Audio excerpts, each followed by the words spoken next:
바람 피워본 사람만이 압니다. 바람 피우는 게 얼마나 짜릿한지 말이죠. 세상 그 무엇과도 바꿀 수 없는 황홀한 경험입니다. 바람을 피우고 나서 건강이 좋아지고 부부관계가 좋아지고 삶의 의미를 느끼는 사람들이 정말 많습니다. 바람을 피웠는데 기분이 나쁘다는 사람을 단 한 사람도 만나본 적이 없습니다. 한국갤럭시 연구조사에 따르면 우리나라 유부남 중 바람 피우는 비율이 85%라고 합니다. 결과를 듣고 깜짝 놀랐습니다.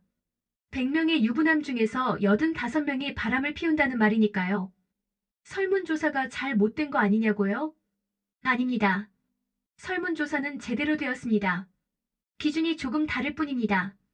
돈 주고 여자와 연애를 한 것을 바람 피우는 것이냐 아니냐는 논쟁이 끊이지 않습니다. 세계 바람 피우기 운동 본부의 본부장이 직접 나와서 이런 해명을 했습니다.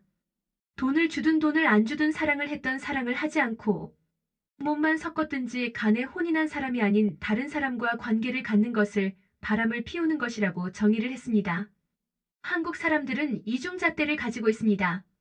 돈을 주고 여자와 한 번 관계를 갖는 것은 바람을 피우는 게 아니라는 생각을 하고 있습니다. 이건 무슨 논리인가요? 몸을 주었지만 마음을 주지 않으면 바람이 아니라고 생각합니다. 주로 남자들이 이렇게 생각합니다. 여자들은 다르게 생각합니다. 돈을 지불하든지 돈을 지불하지 않던지 다른 사람과 사랑을 나누면 바람이라고 말이죠. 오늘은 50대가 넘어서 바람을 피우면 절대로 안 되는 이유에 대해서 알아보겠습니다.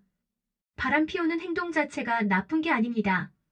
바람 피우다가 걸렸을 때가 너무나 치명적입니다. 돌아올 수 없는 강을 건너게 됩니다. 아래 10가지를 정말로 명심하시기 바랍니다. 50대 넘어서 바람을 피우면 정말로 큰일 나는 치명적인 이유 10가지를 정리해드립니다. 50대는 인생에서 마음과 신체가 변화하는 시기로 바람을 피우는 행위가 개인은 물론 가족과 사회에 심각한 부정적 영향을 줄 수 있습니다. 건강 위험 증가. 50대는 중년기로 심혈관 질환 등 만성질환 위험이 높아지는 시기입니다. 바람으로 인한 스트레스, 불규칙한 생활은 건강 악화와 심근경색, 고혈압 등 위험을 높입니다. 가정 붕괴와 가족 불화. 바람은 배우자와 자녀와의 신뢰를 크게 훼손하여 가정이 깨지고 가족 불화, 이혼이라는 심각한 사회적 문제를 초래합니다. 심리적 고통과 우울증 유발. 불륜은 당사자뿐 아니라 상대 배우자와 가족에게 심리적 상처와 우울증, 불안장애 등 정신건강 문제를 야기합니다. 경제적 부담과 재산 분쟁. 이혼 및 가족 분쟁으로 인해 재산, 분할 위자료 지급 등 금전적 피해가 커져 경제적 안정을 잃을 수 있습니다. 사회적 지위와 명예 실추. 가족과 사회에서 신뢰를 잃고 명예가 실추되어 인간관계 단절, 직장 내 불이익 등 사회적 고립이 생깁니다. 자녀에게 부정적 영향.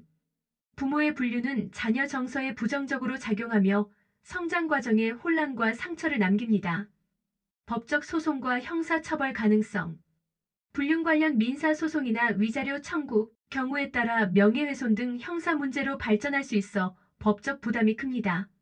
노후 계획 차질. 50대는 은퇴와 노후 준비를 시작하는 시기인데 바람으로 인해 재산과 정신적 안정이 흔들리면 노후 생활 자체가 불안정해집니다. 사회적 평판 악화로 인한 스트레스.